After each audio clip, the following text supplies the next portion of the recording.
Hi guys, welcome back. And with me is Austin Griffith, an all-around awesome builder on Ethereum. I know that many of you enjoyed his last workshop at 0x Poland. So let's learn some more from Griffith today, from Austin. Hey, thanks for having me. Thanks for having me. So I think today's talk is going to be very much focused on kind of like taking a Web2 developer and turning them into a Web3 developer and thinking through that mental model. Are you headed out? Am I taking full screen here? What are we doing? Yeah, is that what that wave was? Thank you, Antec. Thank you very much. I'll see you in an hour. All right, what's up? I'm Austin Griffith. I think we're going to talk through kind of just like mental model shifts and thinking of someone who is a pretty decent developer in the Web2 world and kind of getting the mental model downloaded to them of what being a Web3 developer looks like. Let me just start sharing my screen and let's dive into it. So for sure, like very, very open session, like throw questions in the chat. I don't think I can see YouTube chat, but I can see this chat here. So yeah, I'm Austin Griffith. I'll paste that in there. Austin Griffith on Twitter. And today, most of our work will revolve around scaffold-eth, and I will paste that into the chat also. So scaffold-eth is kind of a freestanding app that lets you sort of tinker with a dApp that's all there first and make small changes. And let's just get right into it first. So I'm going to bring up a local instantiation of the master branch of scaffold-eth just to kind of zoom in on like the most important feature first, and then we'll kind of zoom back out and look at things from a higher level. So zooming in, the crux of the development platform is right here, where we've got our smart contract right here, and then we're going to have a front end right here, and we're going to be able to make small changes to our smart contract. I've got a chain somewhere still running. There it is. There we go. Back over here. Fire up our chain. And so we're going to have a smart contract and we're going to have a front end. And we're going to be able to put in a little bit of solidity and kind of play around with this new storage layer, right? And figure out the storage and execution layer and figure out what's going on. So you can pull down scaffold-eth, just Google it.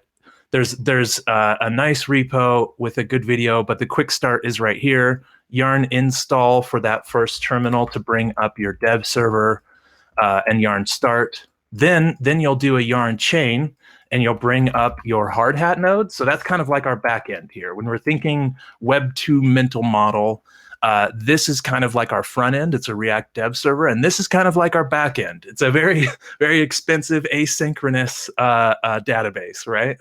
Highly replicated with decentralized consensus.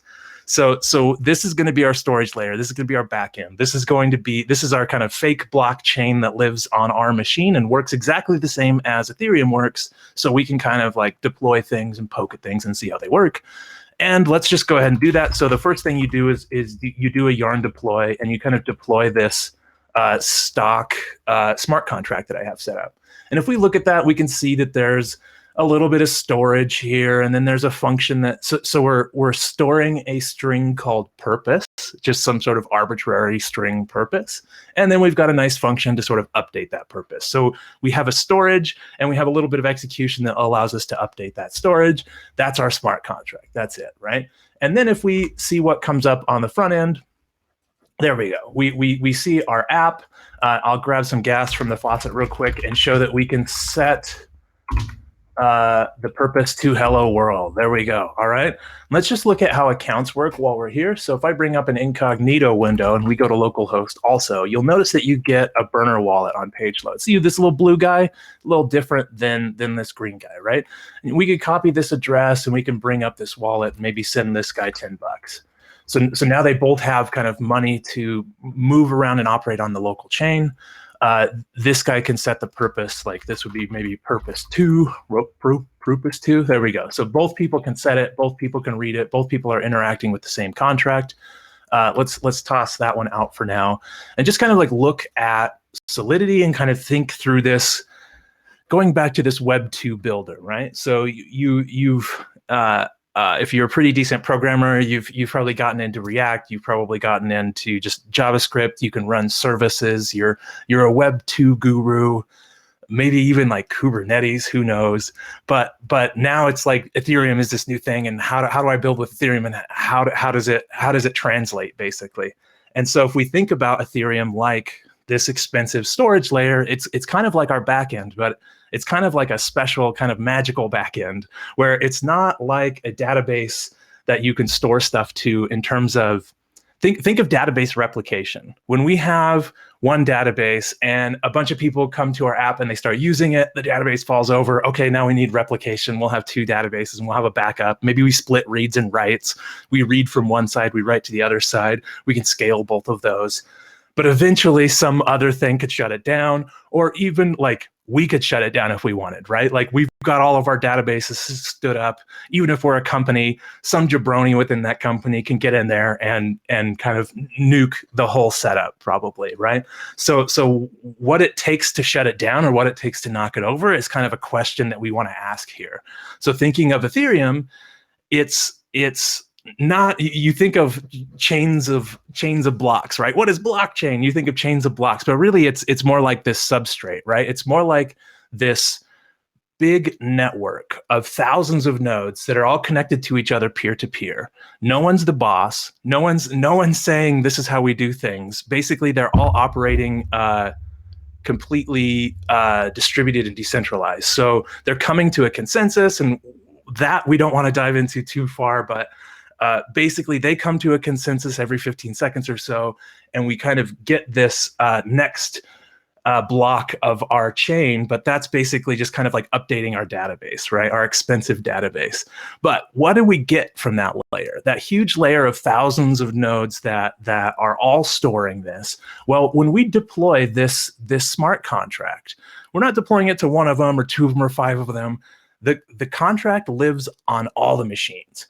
And when we say hello world, we're crafting a transaction, we're getting it mined into a block, and then everyone across the network updates their version of our smart contract to hello world.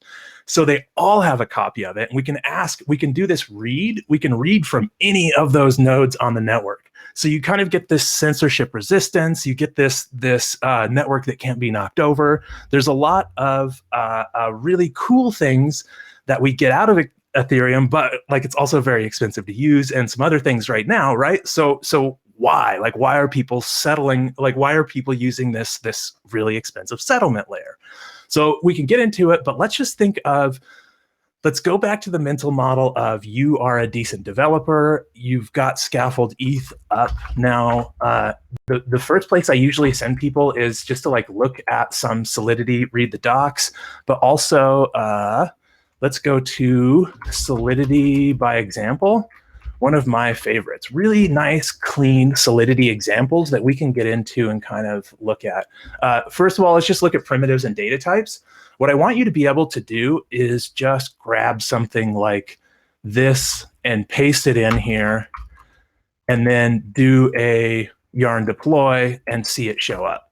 And so there's a problem here already. I can see that this isn't a public variable. So let's go ahead and make this address public. There we go. Then if we save that, we should get our address in the front end. Let's see, hit save here, do a deploy. Now what we're watching for is this hot reload that happens over here. So over here in our app, it should detect that we've deployed this new contract locally, and it should update, and there you go, there's that address. Okay, so this is our dev loop. This is how we're going to learn Solidity. We're going to start looking at examples, figure it out. We're already a good programmer, right? We know what a bool is. We know how true and false works. This uint is a little bit interesting too, right? It looks like there's unsigned ints and ints, and it should be easy enough for you to sort of like test your assumptions and play around here. So let's just grab one of these uints and get in here. And again, it's not public. I don't know why they're examples. It's a public blockchain, first of all, right? So this layer that we're all reading from, anyone can read from it. The access, whether it's public or private, has to do with what contracts can talk to what variables, but it's not like if we make this public, anyone can get in and set it. So let's make this public. Let's call this counter. Let's set it equal to 5. And let's go ahead and deploy, right? Yarn deploy. We get in this nice dev loop. We start trying, we're tinkering around with, and I should probably make that a little bit bigger. And our app reloads. Okay, so now we've got this counter. We can't really do anything with it, but all the nodes on the network are storing this little counter for us. And so let's think of this, this storage layer as this like expensive and simple kind of EVM. It's the EVM. It's like this, it's like a little virtual machine that you give a little program to, and it runs that program and updates. But everyone on the network has one of those little EVMs. And when you run your program or you run a little piece of your program, they all run the same thing and they all come to the same answer. And that's kind of how we reach consensus with proof of work and eventually proof of stake. But let's think of this as like kind of like an embedded controller, almost like a punch card, right? We're programming this kind of like low-level, expensive database.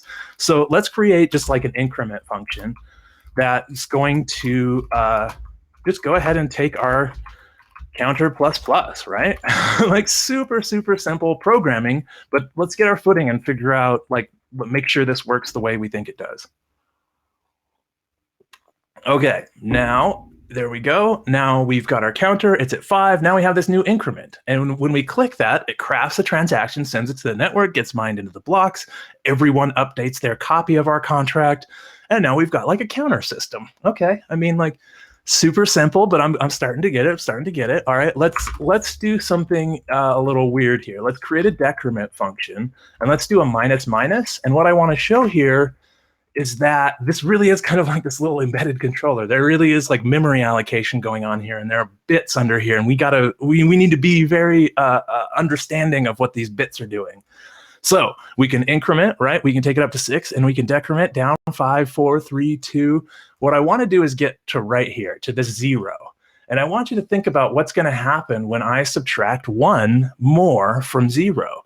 What are we going to get? Well, we get underflow. We get 255, which is, since we created a UN8, we're using 8 bits there, right?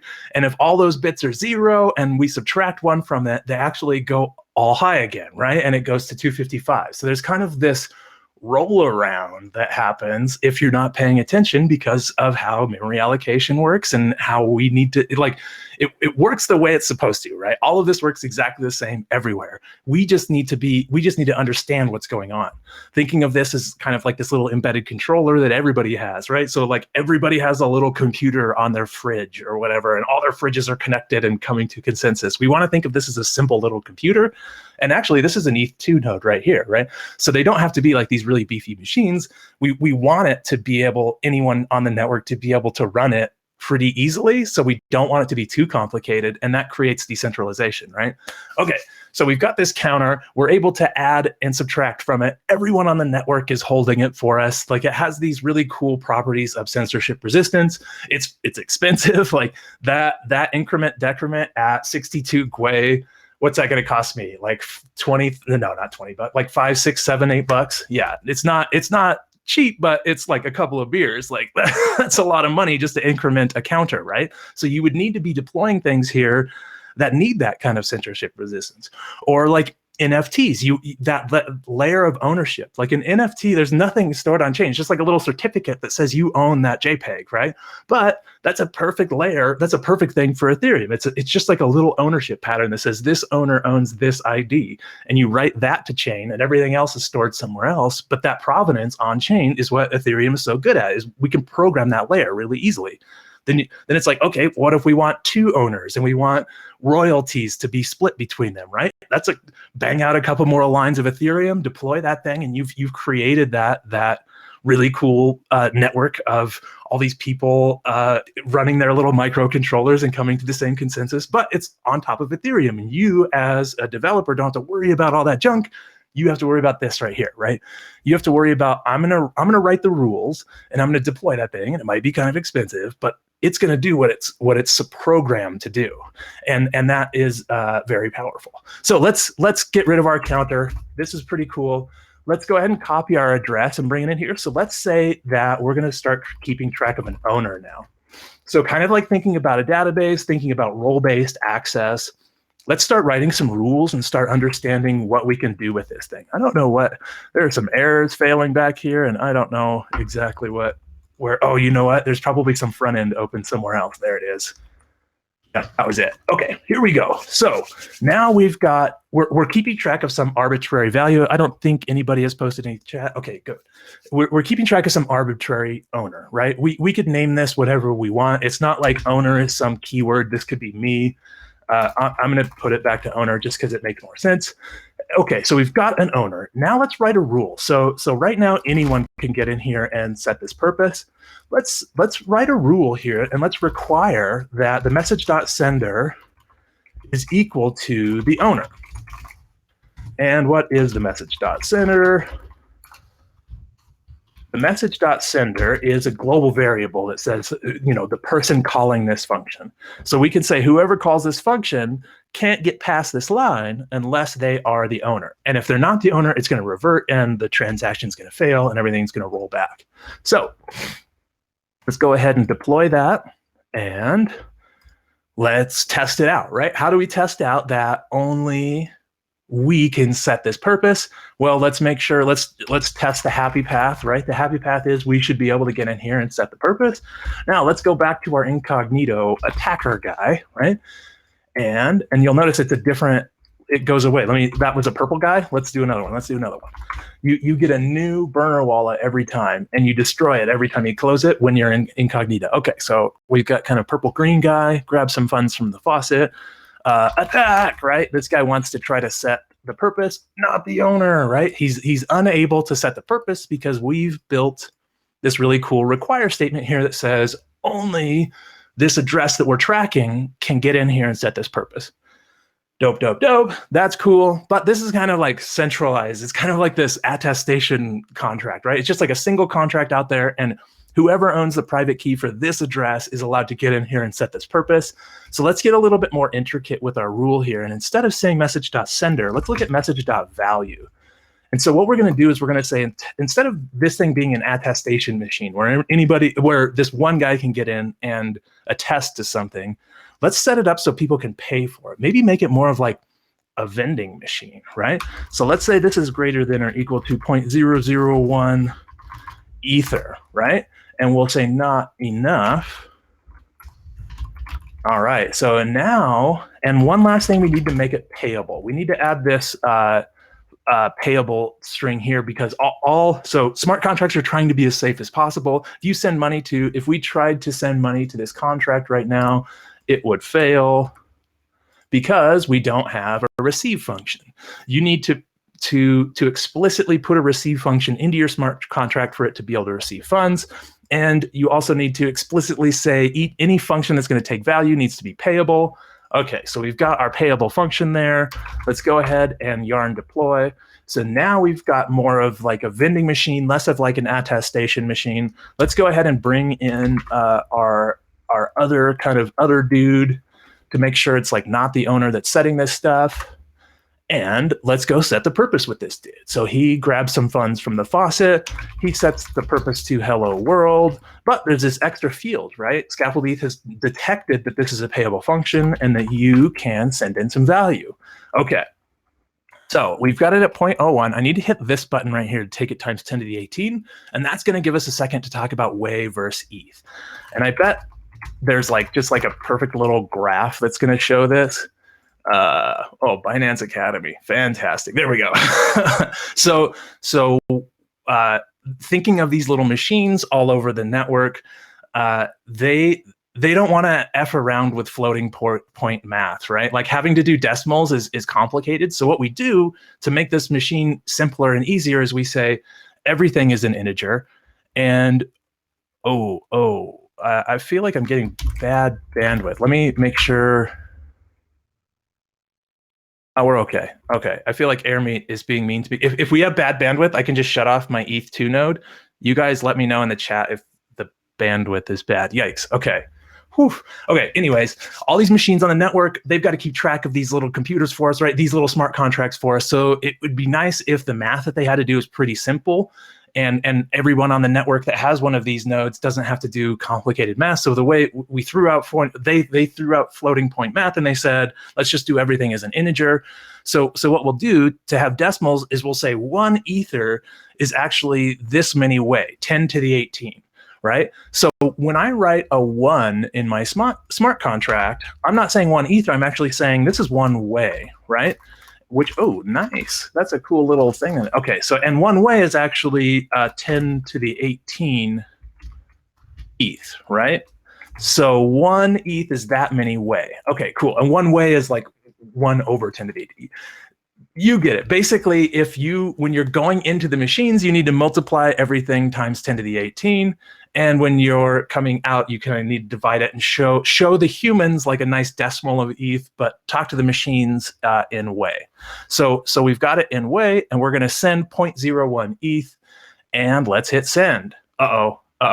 we don't have enough money. Hold on. Let's hit the faucet.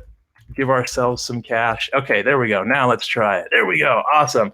Okay, so we were able to set the purpose to hello world, and something else interesting has happened here. Our smart contract now has value, and this kind of like opens up that these smart contracts actually hold value too, and they can send money around. So this sort of like magic database and execution layer also is like a money layer, right? Money is built into it. They can hold money. They can send money around. And so what can we do with this next? So we're basically charging someone to get in here and set this. Our contract has now held value, but we are the owner, but we have no way to get this money out of here. Let's go stare at this smart contract for a second and figure out how the heck we get the money out of here. And looking at this, I'm not seeing any way to do it. So basically that 6101 that we just sent that 0.1 ETH to, that is locked up forever in that contract. But luckily it's just like a local host contract and we're not too worried about it. So what we need to do is add one more function here called withdraw, right? And that withdraw function will use a require statement, message.sender, right? We'll go back to message.sender needs to be equal to the owner, or we say not the owner. And then we're gonna do something really weird. We do message.sender, which is who's coming into the function, .transfer. And if we put a 1 here, we would send one way from the contract to the person who called this function. So what we need is basically address this pretty weird line of code, .balance. So you can do any address.balance or any address.transfer or any address.call. They're kind of like, and let's go back to Solidity by example. I think it shows that. Nope, it does not. But these addresses are kind of like these really cool, like first-class citizens within Solidity, where we can talk to them as if they are their own account, and we can send and we can get their address. But so we have this balance, and we're transferring it, and only the owner can get in here. So I think we're set. Let's see if this thing deploys to production. Hopefully what we can do, nope, I broke something. It needs to be public, right? How about that? There we go. All right, so our contract has deployed. Our front end should hot reload on both. And then, so now this is the new contract. This dude can get in here and set hello world. We can add some value to the transaction to pay for it. And we set it. Now the contract gets value. And watch this. So now we're the owner. We have $9.46. We should be able to withdraw that 0.1. And we should see our balance go up. Yep, and the contract get emptied. There we go, cool. So we've kind of built this little kind of vending machine that lets anyone get in here and pay some amount of money to set some string. And basically, if they're incentivized to get in there and set the string, they can get in here and pay. Maybe we could do something like have the price increase. Maybe we could add some kind of NFT ownership, and whoever the most recent is owns the NFT. The kind of the fun stuff with Ethereum is taking things like this or taking things off the shelf and adding 1 or 2 new rules to it, and then you kind of create this new financial mechanism for some new thing, right? So it's all about the fact that any developer can make small changes and tweak things and make brand new things pretty easily. It's It's a test bed for innovation. So let's see what is next. We've kind of gone through addresses. I think we kind of look through our primitives and data types. So the next thing I usually do is send people on homework to look at a mapping. So if you've gotten this far, you're following along, the scaffold-eth repo also talks about this. Let me find it. But the next thing to learn is sort of mappings. And a mapping is it's a mapping of one data type to the other. Let's just pull it up real quick. So here is, if you follow the README, if you just go to scaffold-eth, follow the README, it's going to take you through initial setup, and then like here's the stuff to learn with Solidity.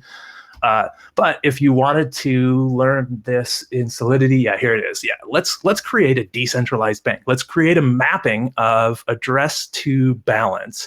And so this one smart contract can keep track of any number of individual balances just by using some kind of little mapping right here, right? Let's throw that in here, and let's call this your balance, right?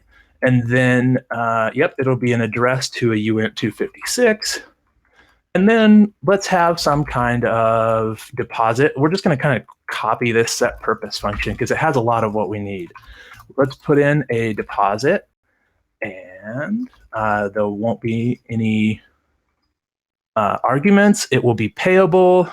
And what we're going to do is when you deposit money, we're going to take your balance of the message.sender, right? That's the person who's calling it. And we're going to plus equal message.value. Okay, so there's a deposit function. Anybody can call it. They can send value along with it. And when they send value, we keep track of their individual balance. Like very, very simple stuff. We're like changing a couple lines of code here and like totally changing how the smart contract works and like what its purpose is. Okay, so now we're going to deploy this thing. We should be able to deposit into it. And let's check our balance. So checking our balance at first is 0.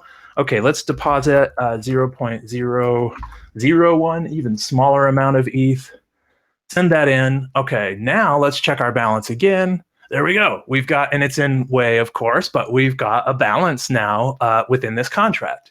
Now, there is a withdraw function that lets us pull out all the money. So this withdraw function works for us because we're the owner, but if someone else were to get in here and deposit, they're not going to be able to withdraw their funds. So let's just build a quick little withdraw function real quick too. Let's pull out, let's leave the purpose, who cares? We're just going to make a messy smart contract. The goal is to get you exposed to it and let you kind of figure out how to tinker around here. Okay, so withdraw is not going to be anything there. It's going to be, let's keep track of some UINT 256 amount. Actually, no, let's do it wrong first, and I'll be able to explain the atomicity of transactions. So what do we really need to do? We saw how to send it earlier. You do message.sender.transfer, and you send them whatever their balance is, right? So we're going to send them their balance, and then we're going to zero out their balance. Now this is vulnerable to reentrance, and we'll talk about that in a second, but let's just go make sure it works first, and then we'll come back here and kind of circle up on the atomicity of transactions. So let's see, let's bring in this blue jabroni here. He's about to deposit and withdraw some money. He's got $100. Let's give him more money too. It's more fun when you're on localhost. Let's see, let's give him $1 million, right? 1, 2, 3, 1, 2, 3. Boom, send on a melee. All right, there we go. So now blue guy over here has $1 million, and he is going to deposit 2 ETH, okay, into the contract. There we go. Now we should see the contract holds 2 ETH. Now this guy over here, he's going to deposit. Let's give him some cash too, right? He's just going to deposit maybe like 0.1 ETH. Okay, so we've both deposited into this contract. Uh-oh, how do I not? Oh man, ETH is expensive. There we go. Okay, so we deposited our ETH. Now we have 2.01 ETH in total in the contract. 2 of it is one guy's and 0.01 is another guy's, and you don't want them to be able to pull each other's money out. But if we go to withdraw now, let's see, what's going to happen? What's going to happen? It's going to transfer the balance, and then it's going to zero it out. So technically, I should get my 2 ETH back when I do this. The balance should go down to 0.01. Okay, so it works. People are able to deposit and withdraw. Obviously, if you were really building a decentralized bank, there's a lot more to it. You would want to be paying yield. You want to be keeping track of timestamps when they deposited and when they withdrew, so you knew how long that was in there and how to pay interest on that. And then with that capital that's sort of sitting there, you'd want to lock it up in some kind of DeFi strategy, right? Woo. Okay, but our bank is good and it's working, and we're able to deposit and withdraw. But we've got vulnerability here, and it at the heart of the vulnerability is the fact that all transactions are atomic and they roll back, but you can talk contract to contract. And there's one other thing I think that we need to get to before I talk to the atomicity of contract is the receive function. We talked about sending ETH directly to the contract. Let's do that real quick to show that doesn't work, and then kind of come back around and get it to work. So if I just copy the contract's address, I pull up my wallet, and I just try to send it $10, it's going to fail and say that we don't have a receive function, right? So we need one other thing here, and we need EIVE, receive, and it needs to be an external payable. And notice the syntax there. It's very much like the constructor. Payable, external. Okay, so now just by adding that, if I go ahead and deploy that, anyone can now send money directly to our ETH address. Instead of calling the deposit function, you can send ETH directly to it. So I can set up austinsbank.eth, and then anyone can just YOLO ETH to it. And let's do that. So let's grab this. Let's pull up our wallet, and let's send $10, and let's hit go. And it worked this time. Awesome. So we actually we didn't deposit funds. If I go check my balance, I still have 0 in terms of keeping track of whose balance is what, but the smart contract balance went up. So I sent money in, but it didn't recognize it. We need to add one other thing to this receive function, and it is basically triggering a deposit when someone sends money in. So your smart contract is able to receive funds and actually like do a little bit of execution, not much, but just a little bit of execution. And within that little bit of execution, we're just going to trigger the deposit function and increment their balance. So now when I grab this dude's address and I YOLO him $10, I'm not going to a dApp. I'm not doing anything. I just pull up my wallet and send it to austinsbank.eth or whatever. We do get the 29, and then our balance goes up. Cool. Okay. So now we can send ETH to the contract. That's kind of like an important piece here, and we can get it to deposit, and it's reacting automatically. When we put money in, it's like, hey, there was a receive function. He's allowing money to come in. Let's call this deposit function. We bounce down here, we increment their balance. Like something magic is happening there when the ETH is landing, and that's going to be key to understanding reentrance. So here we go. So a lot of understanding how attacks on Ethereum works, or even just like understanding how Ethereum works is like, it's good to look through the attacks. And there's a whole list here on Solidity by example, but we're going to look at reentrancy, and you can get in here and look at these real quick, but I'm just going to give it like a quick TLDR of reentrance. Reentrancy is basically when we do this function right here, this transfer, it's going to actually send ETH to this address, okay? So what I want you to imagine for a second, oh, here we go. Let's pull up a little, let's do a little sandbox ETH build thing here. What I want you to imagine is here is our bank contract, right? And we've deposited some money in, and now we're calling withdraw, okay?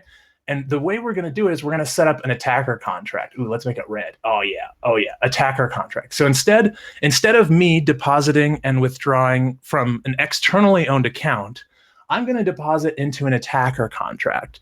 And then that attacker contract is going to deposit into our bank. And that's great. If we were to go to the bank and say, what's the balance of me? It would be 0. But if I said, what's the balance of my attacker contract? It would say, hey, yeah, you've got 1 ETH, right? So here's the trick. Then we're going to call a withdraw function on our contract. And our contract is going to call withdraw on the bank, right? And then the bank is going to transfer money to our contract. So we'll do a little green line showing money coming across. Now, what happens when money lands in our attacker contract? If we have a receive function there, it's going to execute a little bit of code. So right in here, we get the chance to execute just a little bit of code. And what we're going to do is say, hey, is there any money left in the bank? And if there is, we're going to call withdraw again from there. And it's going to get right back into here, and it's going to say, oh, transfer your balance. And it's going to send us the money again. And we're going to do that again. And we're going to keep looping on this until this contract is totally empty. And then finally, it's going to stop its execution, and it's going to send that money out to us. And we've just drained that entire contract because of this line right here. And here's why. A transaction is atomic, and a contract can react to a transaction hitting it. And so what we need to do is do our internal state changes first, and then our external calls second. So we need to update this state before we send that money. So then when they enter back in again, their balance is going to be 0. And here's how we do it. Very, very simple fix to this problem.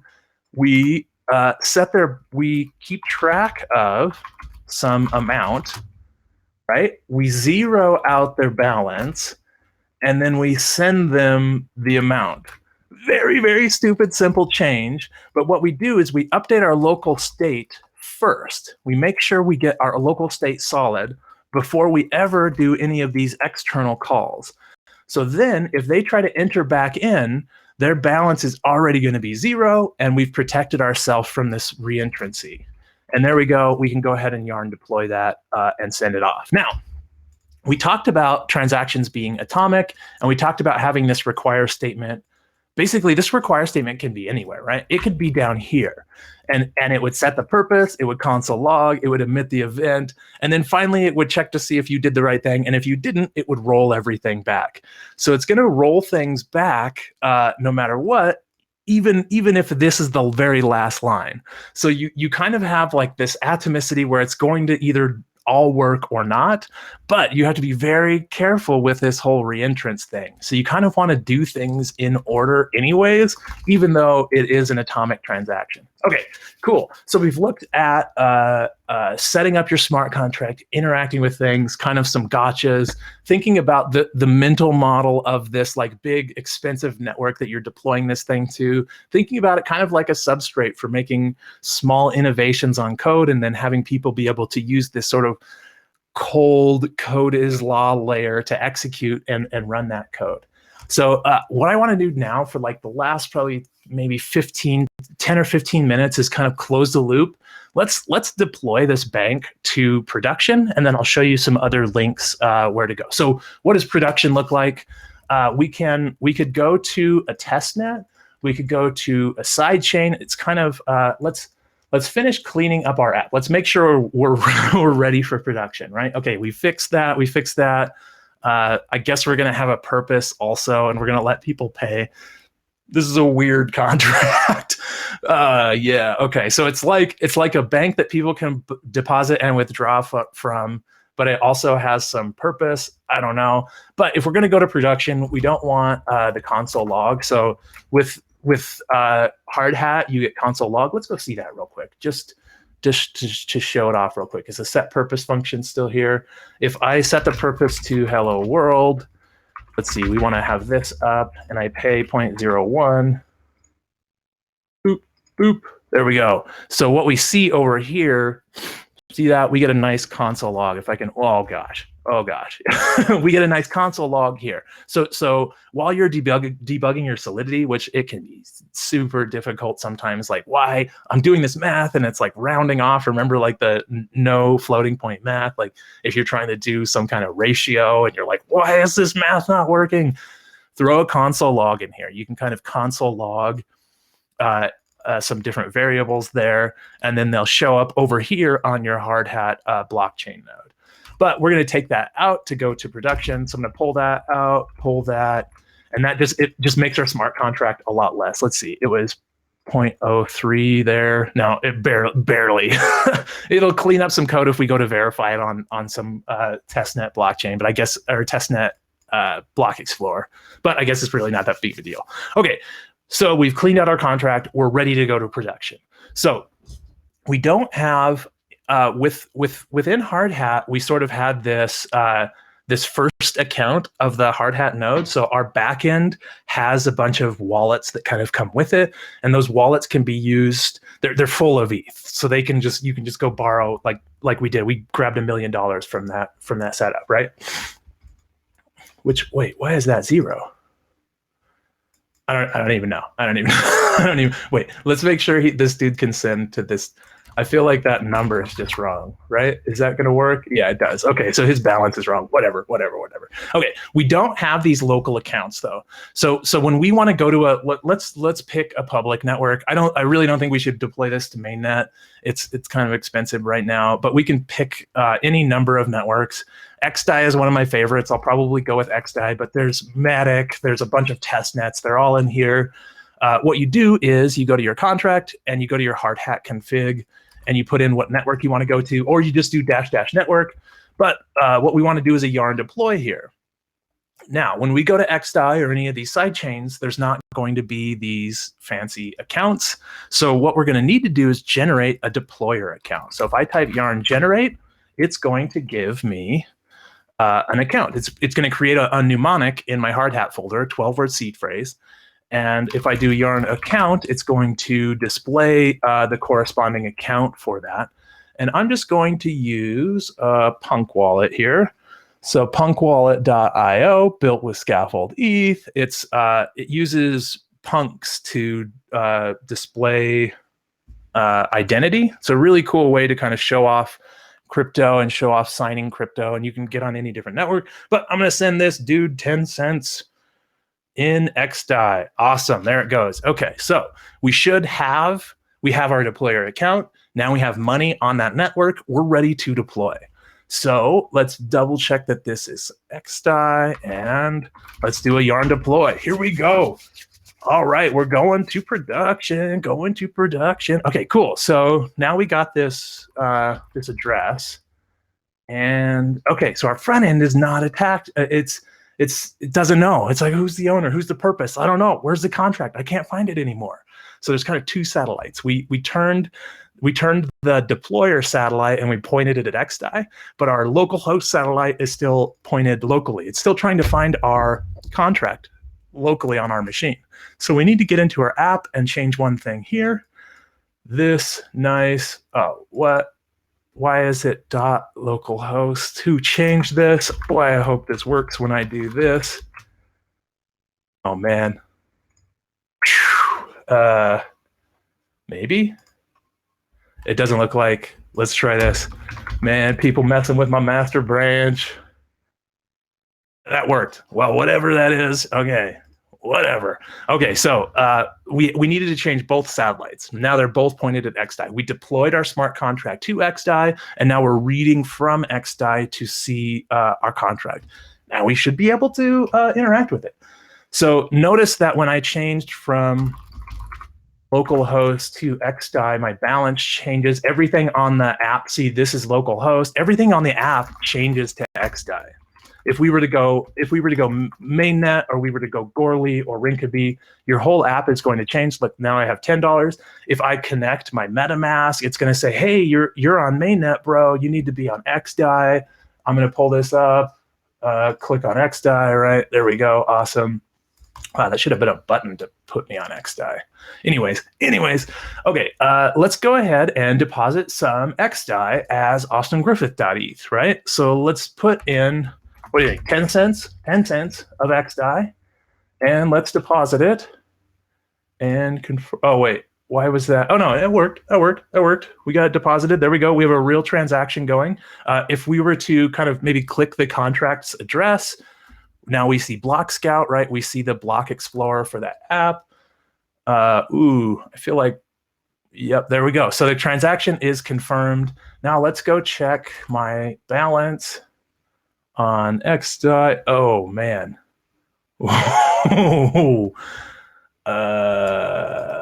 What did I do?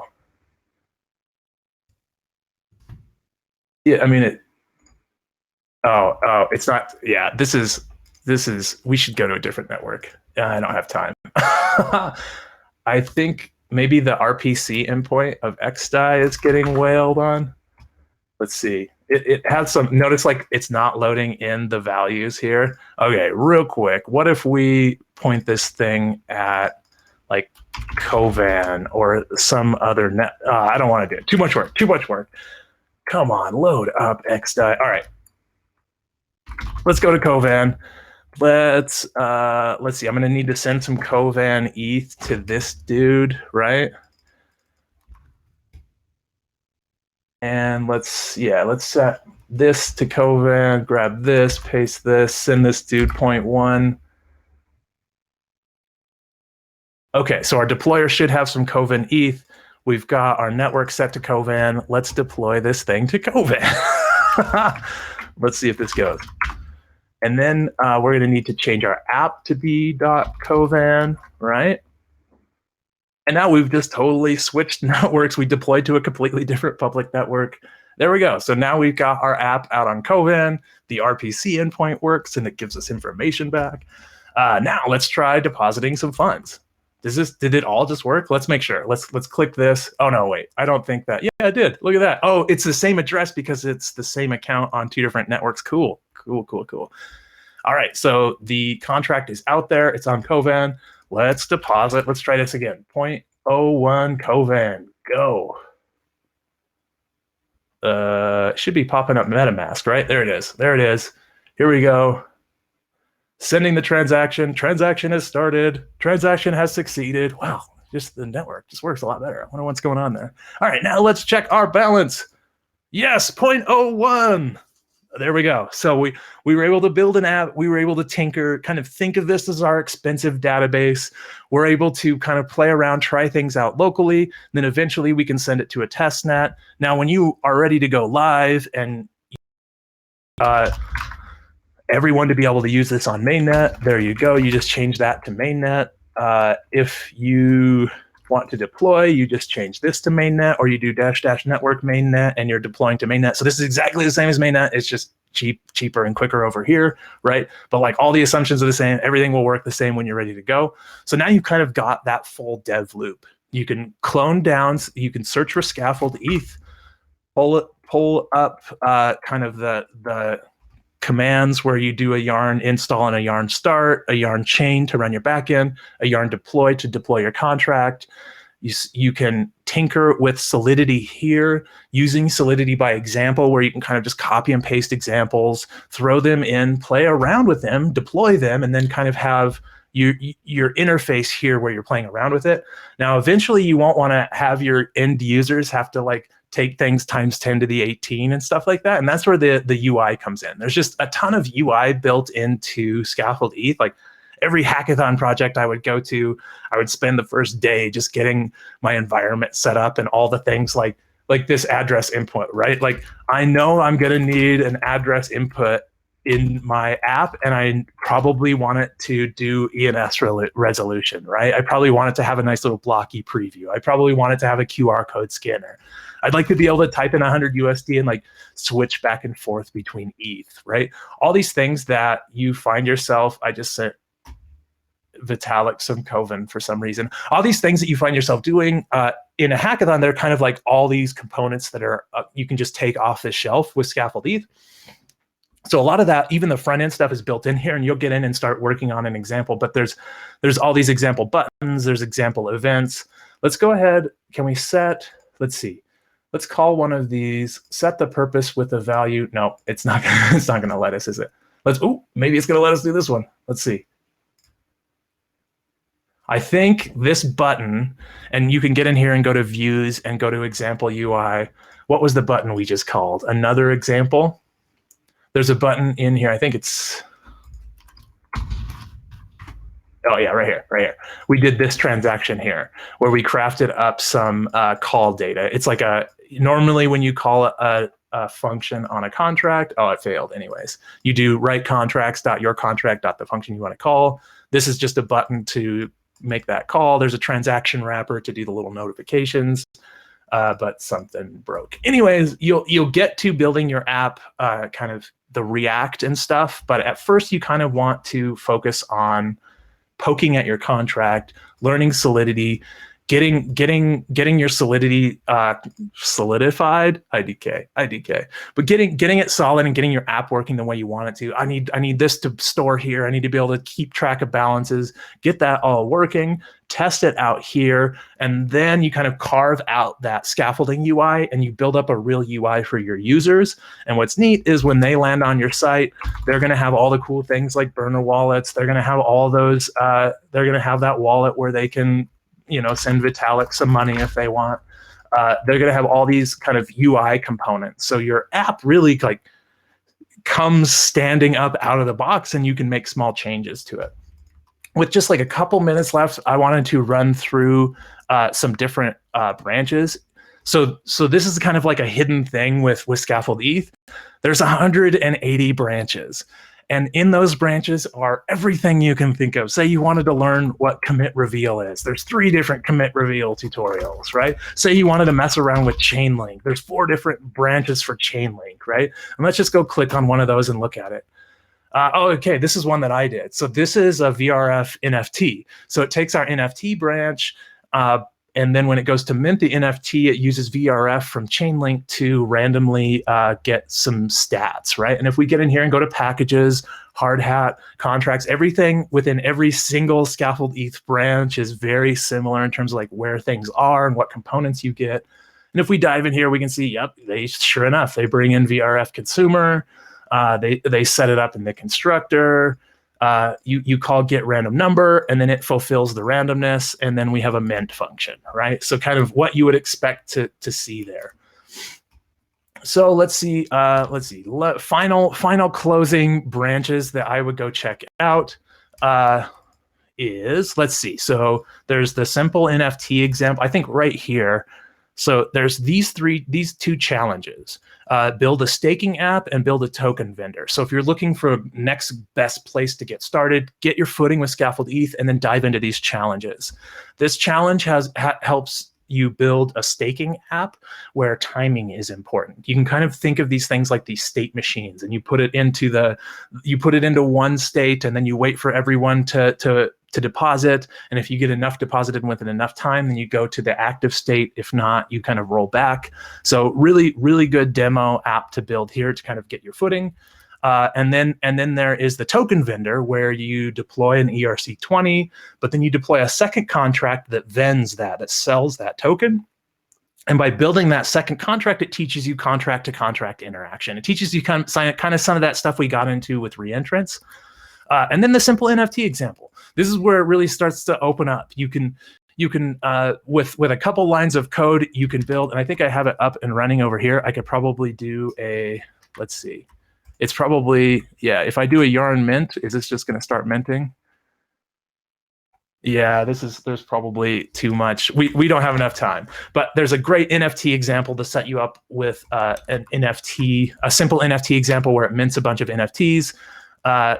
From that NFT, like if you search NFT, there's probably 15 branches. From that NFT, we did like a buyer mints NFT. So in the first example, you had to pay the gas. In this example, it sort of saves the minting of the NFT for the buyer. It shows the gallery, and then you go to buy, and then it mints it. So a bunch of branches there, but it goes way farther. There's so many branches. So if you get on biddlegiddle.com, I'll paste it into chat. If you get into biddlegiddle.com, you can see what build guild. I'm just going to call it build guild. What are we doing? You can see a whole bunch of examples that we've built recently. Like maybe you need a meta multi-sig wallet, right? Kind of like a Gnosis Safe, but you want to build it yourself, understand it. Nifty Inc. is an art platform we built. A simple stream is just like a ETH stream to someone, and that's what's controlling these streams to these builders here. So each of these builders are buddies of mine that were working on scaffold-eth, and I'm just going to stream them ETH for building cool things. Tons and tons of builds. There's the Punk wallet. Jump on here, check it out. There's going to be a bunch more getting added in, but really, scaffold-eth. Google scaffold-eth, bring up the repo, follow the README. If you're looking for something fun, check out all of these branches. If you go to branches and go to active, you can kind of see what we're up to and see what we're building recently. Like Signatorio is a new one that we just put out. It's just like a little signing app. If I go to Signator.io, you're going to see, oh, this looks like a scaffold-eth app. Sure enough, I'm logged in, and it's just like a simple app to let people sign things. And this is like what we're doing. Like, find all these simple builds that the ecosystem needs that raises all boats, and just build all of them, and have tons of tutorials and all of that stuff. So that's the plan with scaffold-eth. Thanks for checking it out. If you're a Web2 dev, there's no better time than now. Pull down scaffold-eth, start playing around with tinkering with Solidity, start tinkering with building apps. Let's see, what else? There's the Punk wallet. I think that's about it. There's not a whole lot of questions. I'm at Austin Griffith on Twitter, and my DMs are always open, so shoot me something there. I think thank you for having me. This has been great. Yeah, I had like 4 other demos, but we just don't have time.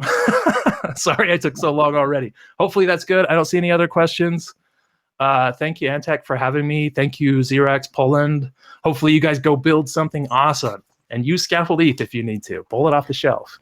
Yeah, thanks a lot, Austin. I love the knowledge and I love your energy, and I hope we'll have a chance to have you soon back. Yeah, hopefully let's do it in person. I want to have a beer in Poland. It's probably beer time in Poland right now. It's only 8 a.m. here. It's almost beer time in Poland. Yeah. And the COVID limitations are getting lifted, so maybe we'll have a chance soon. Soon. I hope for that. I'm down. Yeah. Thank you very much. See you. So we're gonna have a short break. Next up, we have Alex from Balancer to tell us more about DeFi primitives. See you in a bit.